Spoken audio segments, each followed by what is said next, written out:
Hey everybody, it's King Damon, and today I'm going to be playing Alien vs. Humans: The Onslaught. But it's going to be a bit of a darker topic today. As you guys know, approximately 3 days ago now, Chester Bennington died, and I wanted to do a recording when it first happened, but couldn't even get through the words. It's even hard for me, even now, to think about it, just because based off the fact that he meant so much to me. And to hear that how he died, especially, is just devastating for a lot of reasons, which I actually want to go over because I don't really want to talk too much about why he died and all that because we'll never truly know what was going through his mind, and I'll get to that actually in a bit. But I wanted to start off by talking about when I first heard Linkin Park, in particular his voice and just the band itself. Actually, you know what? It was around, since the first album was 1996, I was born in 1991. So I was roughly around 5 years old when I first heard it. And it's hard to describe what it was when I first heard it. It was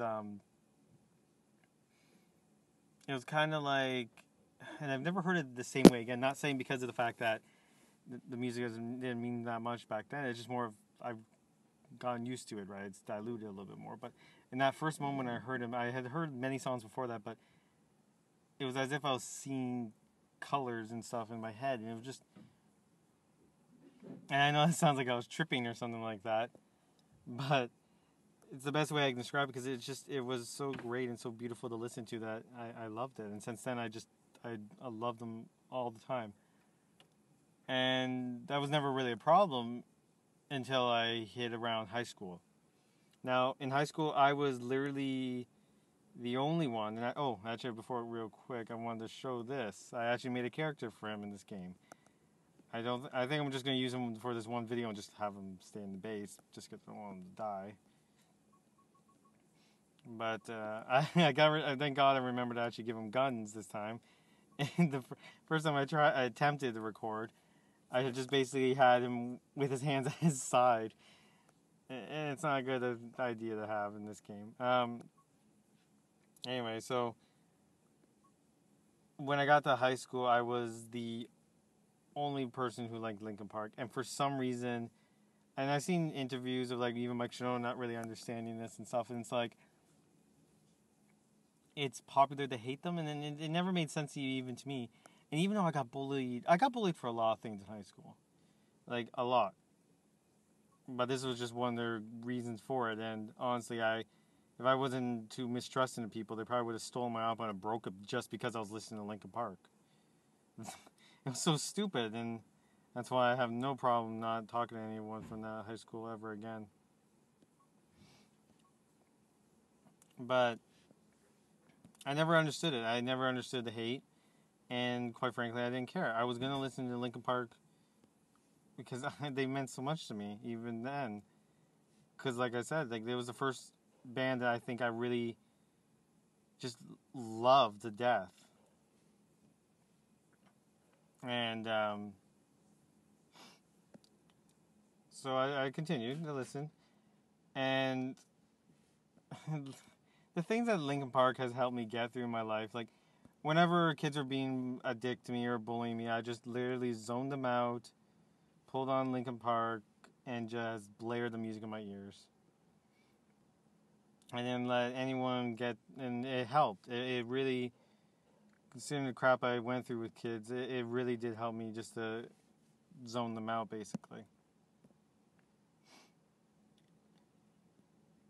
And I always remember, like, at least I thought, and back growing up, I always, you know how most kids, like, they're bullied in school, but at least they can go home to a family that's, like, at least they can feel a little safe. It was never like that for me. Like, I grew up in a rich family. Like, I believe I've talked about in topics before. So I never grew up poor. So, I mean, yes, I don't have much reason to complain. But I was kind of treated like the Meg of my family. Except, obviously, I was physically abused. My parents weren't the type. They more were just the types to mess with me mentally, make me feel like I was worthless to them. That I was lucky to be alive because of the fact that I grew up a geek, which made my father not really love me as much. And for my mom, I was born a boy, which she then proceeded to disassociate with herself with me more when my sister was born. And then there's my brother who kind of followed the same line of with Linkin Park, where he kind of just didn't really listen to him much because of the fact that it wasn't the cool thing to do, right? So I I never really had much support as a kid. Like when I first was getting bullied, my mom did get the principal involved, but I always felt like it was more because of the fact that she worked at the school as a special needs teacher, and not because of the fact that she legitimately wanted to help me or love me. It was more of a point of pride with her. So for me, Lincoln Park was the only thing that could get me through each and every day, whether it was at school, whether it was at home. I would just be by myself and just listen to Linkin Park. I had a iPod Shuffle that literally just had only his songs on it. Whatever I could have, I would have the CDs or anything.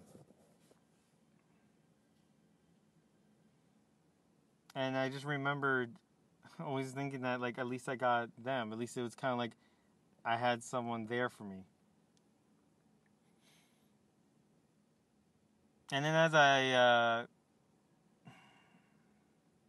and it didn't matter to me. It never mattered to me what people thought. Like the only bands I think I actually, even on my iPod to the day that unfortunately it got killed in the wash, I think the only band I had that came even remotely close to the same amount of songs I had for them, because I had all of it. I had Gray Days. I had I didn't have Stone Temple Pilots because not because I didn't want to, but just because of the fact that it was at this time I think that I didn't really have the money for it.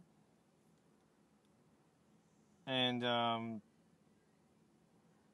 but I'm getting off topic. After, oh yeah, I had all of his band. I basically I even had Fort Minor for Mike Shinoda, so there is love for Mike Shinoda as well.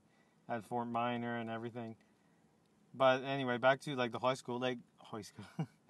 um, and then even when I couldn't take it anymore, like I said, Linkin Park was there, but I mean, it's not like they were physically there for me. It was they were. If you want to kind of get with my relationship with them, to me it never mattered what people said. It never mattered what, even with their newest albums, what people said, like how they said, oh, they've forgotten their fan. I never felt like that. I always felt like they just want to do music they want to do. They didn't want to feel trapped with just doing the one kind, and that's it. And I respected them for that. And I thought, as long as they're making the music they love, I will always listen. I loved the song Heavy. It was great. Because I felt so emotionally connected to it. Like, I felt more emotionally connected to their first three albums just because of the fact that I grew up in high school with those three albums. And high school was easily one of my worst periods of life. Because, yes, I've lost two kids, but I had my wife's support. So, in high school, I had no one. There was absolutely no one who supported me, especially after when my grandmother died when I was 13. She was the only support I had in my entire family, and she just died. And when she died, my mom went from basically being like sort of still willing to be there for me, like, you know, in small little ways that again felt more like she was doing it out of pride and principle than actual genuine love for me. But when she died, she just completely collapsed. She distanced herself even more. I became basically like the family punching bag because of they couldn't, so that way they wouldn't take it out on each other. They'd rather take it out on me, so that way life was a little bit easier for them. And then growing up, it just, when I eventually did succumb to, and this is why for when my wife told me it hit a little close to home, when she told me was, she said it's probably hitting a little close to home to you because of what happened to you. And I feel like I've talked about it a couple of times, but I'm not entirely sure.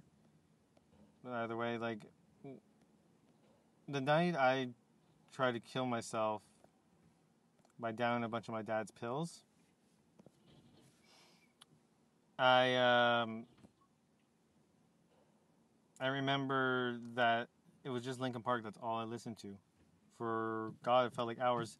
Basically, I wrote this like bunch of pages of a suicide note. It was a lot because I wanted them to really feel what they did to me, why I got to this point. I didn't want them to think that, oh, I just snapped one day and I did it. I wanted them to know it took a lot to beat me down to this point. That I felt like I had no other choice, no other option, nothing. And that's why I totally understand why Chester Bennington went down the way he did. I don't know the exact causes. Like, yes, I've heard about the people that were close to him that passed away, but I don't know. I wish I knew. And I remember even that night, I felt like something was off. It was weird. It was to describe like how I feel with him. It's similar to how the girl from Death Parade, you know, the one that was really obsessed with that pop star, where she didn't care what people said, some of the things that she didn't care. She just loved his music. And that same sort of way with him. I didn't care about anything. He could have literally written an album that was rated one of the worst songs ever. I would still listen. I didn't care. I had that much loyalty to that guy. And with my suicide, the last song and I posted it on Facebook, and it was the last song that I listened to just up to the moment after I was done the letter, and when I was and when I downed the pills, and when I went to bed, was, I know a lot of you guys are probably thinking Numb. That was actually the song that I left for my mom to play when I died.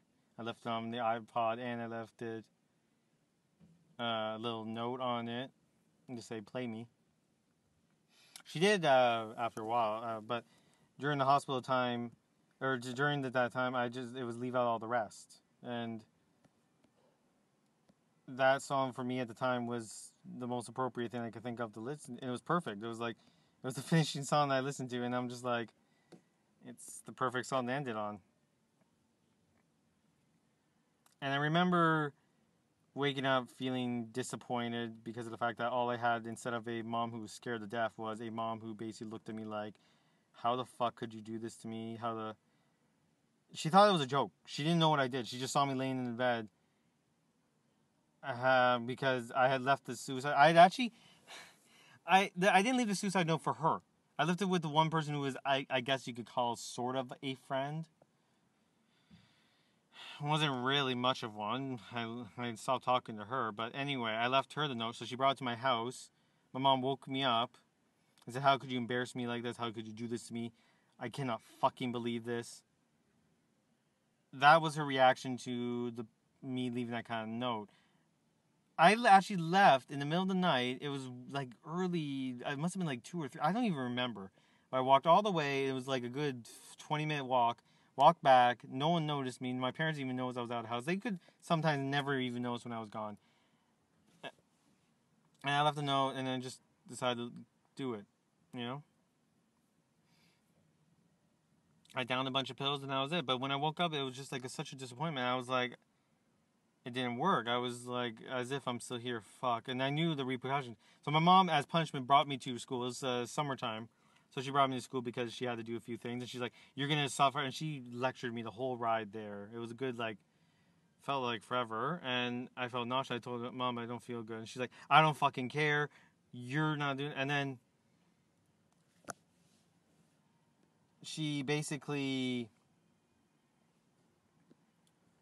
So when we got to the school, I remember vomiting several times, and then she's like, "What the fuck is wrong with you?" And then I guess it suddenly dawned on her what had happened. And when teachers asked me, "Is he okay? Is he okay?" And she just went, "No, it's nothing. It's nothing." I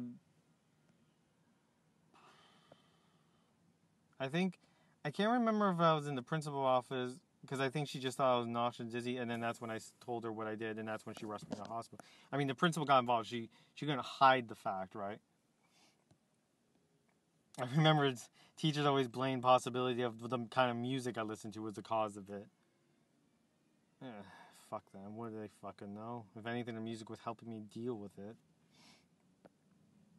Anyway, so then when I got to the hospital, it was there for probably like 2 weeks, rehabilitation, and I at first thought it was just a joke. And basically, once my mom popped up, and one time, one time, my dad never got involved in the bullying, just so you guys know. Never. He never got involved in anything. He just left everything to her and said, I don't want to deal with it. I don't care. One time he got involved, and he basically told me that, and he came to hospital one time, I think the day it happened. Not during the part where they were basically trying to drain the stuff out of my stomach. It was after that. It was when I was actually in the mental institute. He visited me. I think it was like almost even. It was like as if he was so mad he couldn't go there, and then when he got there, he was just like, sort of like dumbass. But he patted my head a little bit. That was fucking first time I think he's ever shown emotion towards me. That's not fair. I'm just saying in the sense of like when it came to something tragic, like, and that was barely anything. He didn't really do much. Even my wife, when she heard the story, she's like, that's all he did. That's what he did. He almost lost his son, and all he could think of to do was that. That was so stupid. Like, she's like, if my dad, her dad, when she found out her son nearly died from drinking too much, he was in a panic and was like trying to do anything he could to keep him alive. And she was like, that's sad. But nonetheless,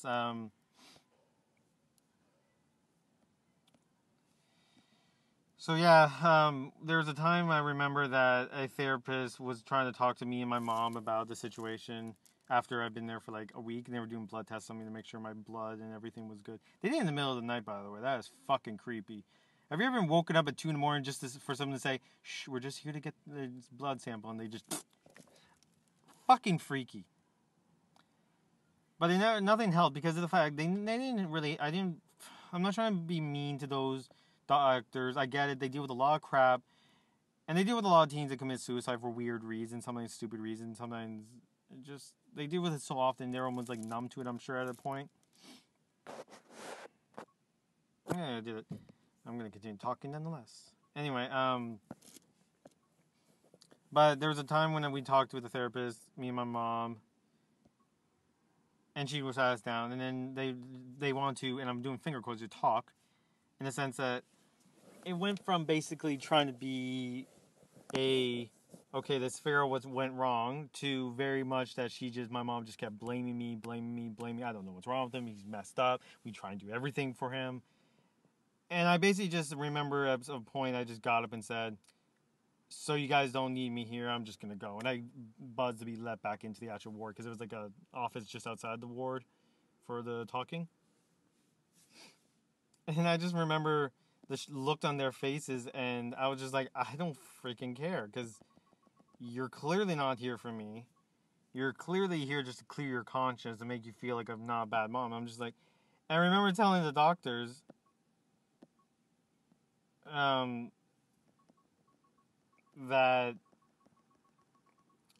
they said, now after a week, I can't remember. It was all that happened really quickly. They were like, so Brad, you have a choice. Do you want to go home today? Because they felt like, well, his mom seems loving. That's what they basically thought in their mind. The mom seems loving, willing to help him, which bullshit. And then, so they just kind of thought like, well, it's the best place for him to be is with his family. And then when he asked me if I wanted to go home, I said, what are my other options? And he said, well, you can't go to the Royal. You're too young. You can't stay here, so we're going to send you home. And I'm like, okay, well, what are my other options? He said, well, do you want to live on the street or something? And I said, yes. And I remember the shocked look on his face, that because he knew I came from a wealthy family. He's just like, why? And that's when they decided to keep me there for a week, because of the fact that what I proceeded to do to prevent myself from going home was cutting my wrist as hard as I could. Not vertically to kill myself, just enough to make myself seem crazy enough to stay. Because I had to use, it was a pen cap. Like, I can't do that much damage with myself with that, because they were very strict about keeping stuff away. So that's what I did, and they basically gave me one of those pills that knocks you out.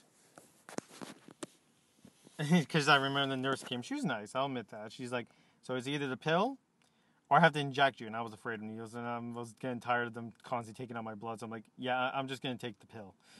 So I did that, and I was knocked out for the weekend, which was the weekend they were going to bring me home. And my parents, I remember explaining, I remember Hazley seeing my mom at least. I don't know if I saw my dad, but he basically just didn't show up.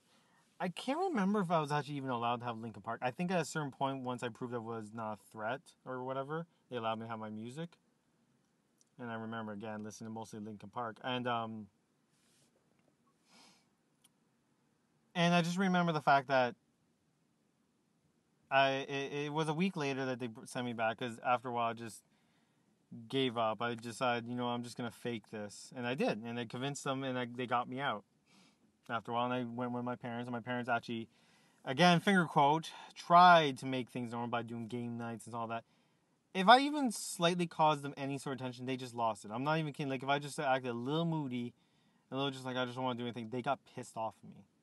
Love the support, right? That's what the doctor said. You're supposed to yell at the boy when he's feeling suicidally. That will cure it. Morons.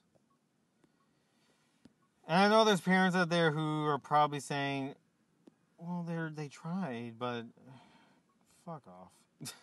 I'm sorry, but if I had a kid that did what I did, I probably would do things a little differently. Thank you. Anyway, so back to the whole thing.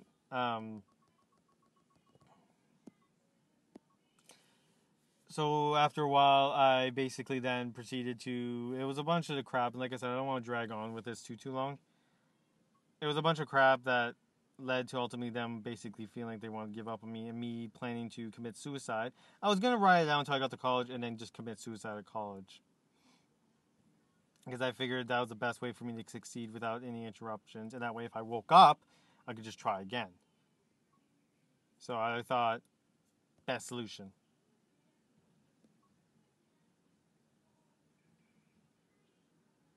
Shit. Anyway, one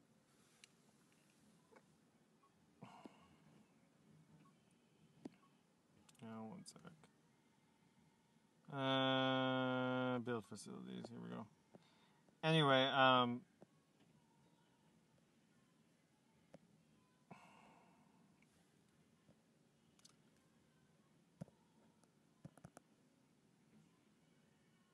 do I not have the money? Oh, I do not have the money. Okay.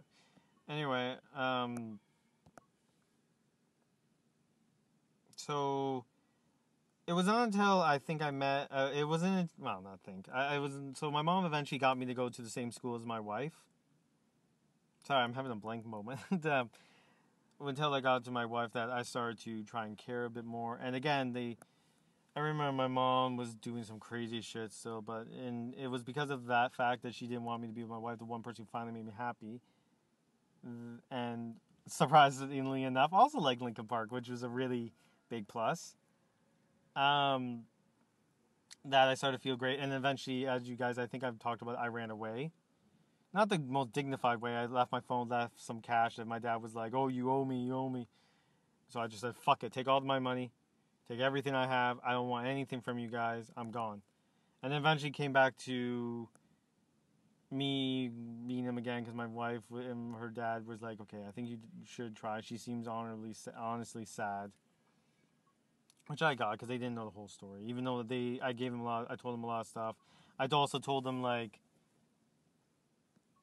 and also they overheard a phone call that I was sneaking up before the runaway to show them that that runaway was my only option. It was basically a recording of my mom being crazy and basically telling me I can't see her anymore, even though she's the one person that made me happy. And sorry, I know you guys want to see more gameplay, but I want to finish this. So it went from that to then when I ran away, so then we got back, and then you guys know the rest of the story. How she just continued to treat me a bit like shit. There's a little more moments that she was a little, like, again, quote unquote, nicer. And then the whole fact of what happened to my babies, where she wished one of them dead. She didn't really give a shit about the other one. I'm pretty sure she didn't care if it lived or died either. And then now it's where I am now. So how I heard about Chester Bennington's death was the fact that my wife had... It was so... Like I said, that night was really odd. I felt like I couldn't sleep at all. I was restless, so I did a little project to try and settle things and loaded up my wife's iPod with some music. Linkin Park was one of them. And Linkin, actually, surprisingly, up to that point, Linkin Park's always been a big thing. Even when my kids died, I remember Linkin Park. I've always defaulted to, when I'm feeling really sad, to go back to Linkin Park. Like, again, Breaking Benjamin and Red were two other bands I had a lot of songs on, but Linkin Park was always the one I had the most, and it was always the one I defaulted to when I felt sad and just need a pump up. And I remember when that day, like in the morning, I dropped off my wife at work. I said, I feel tired. I'm just going to go home and sleep. I woke up, did a couple of my little few chores, and then went to go to work. And then I remember she called me 2 hours after I started work saying, Brad, I have some news to tell you. What is it? And then she said, Bear just died. And Bear's the other member of our Dice Cast, Sean. If you want to wish him good vibes and everything, you can on our Dicecast episode. I will relay the information I promised to him. And I'm really sorry for his loss as well. And then afterwards she said, and I'm like, okay. Then she said, and there's something else. I'm like, what? I had no idea what it was. I'm like, you just told me someone's dog died. I don't understand what could be like that, have that, like that same sort of impact. Like, why would she tell that first and then she told me when Chester Bennington died? And I remember I couldn't even think of the words to say. I was so awestruck. I didn't even know. I just said okay, and she's like, "Are you gonna be okay?" I know it's a little. That's when she said, "The whole little close to home for you," and he was your idol, and I'm just like, yeah, I gotta go to work, and I just dragged myself in work. That was the longest day I've ever had. We had a rough week that week, and that was absolutely by far the just the worst day I think I've had in a while. Well, I mean, my kids were awful. They were absolutely awful, but I think the reason why that was just really bad was just the fact that um, I didn't expect it, right? I didn't know what to think of that. I didn't even know what to do. Just, I know he had a lot of crowd. A lot of fans felt like he didn't love what he was doing. I never felt like that. I never felt like Chester Bennington didn't care about his fans. I always felt like he was there for me. Like I said, just like the girl from Death Parade. I loved him. It didn't matter to me what he did. As long as he was doing something he was passionate about, I didn't care. I was always going to be there, and I hate that he's gone. I really do. And I would give anything for him to be back. Almost anything. Obviously, I wouldn't give up my wife, but I miss him. And I hate that it's now that I'm starting to notice how much people, like, now everyone's like a big fan, but that's just a normal thing when someone dies and everyone hears about it. They go, oh, I got by his music. I wonder how good he was. For him to have the support from these different artists. And it's sad that no one got to appreciate him like I did. Not many anyway. I know there was a lot of you out there, but I mean the other ones, the ones that aren't us who were there since the beginning. And I feel sad for that because he was a great guy. And I feel for all his family. I feel for all of Linkin Park because they lost a really great guy. I wish I knew. I wish I could have gone to his concert. I always kept saying, "Oh, there's always next year. There's always next year," and I never knew. I knew what problems he was, but I always thought his music was helping him too. Like the music that they were doing together, and I thought that was always helping him get through it because it helped me so much. And I thought, oh, his music will always help. But I guess it wasn't enough, and I hate that he felt like that. But wherever he is, I hope he's at peace now, and I hope his family and, like I said, friends and everyone, and I wish them all that they just to be strong and just to know that there was nothing they could do. As someone who's been in that mindset, it's not much you can do. You always, if you're not willing to seek the help, if you're not willing that, it's not so much that the help helps. It's just the fact that you're getting your mind in a state where you're trying to seek the help. That's what is the starting point. You're getting that's basically your mind's switching to a different mode, and that's what helps. But I do miss him. And I don't know what the future holds, but I'm always gonna. I'm guaranteed I'm listening to a lot of Linkin Park right now, and I always default to him. I'm always gonna think about him. He's always gonna be my idol, even after what he did. It just makes me feel even more connected with him in a weird way. So rest in peace, Chester Bennington.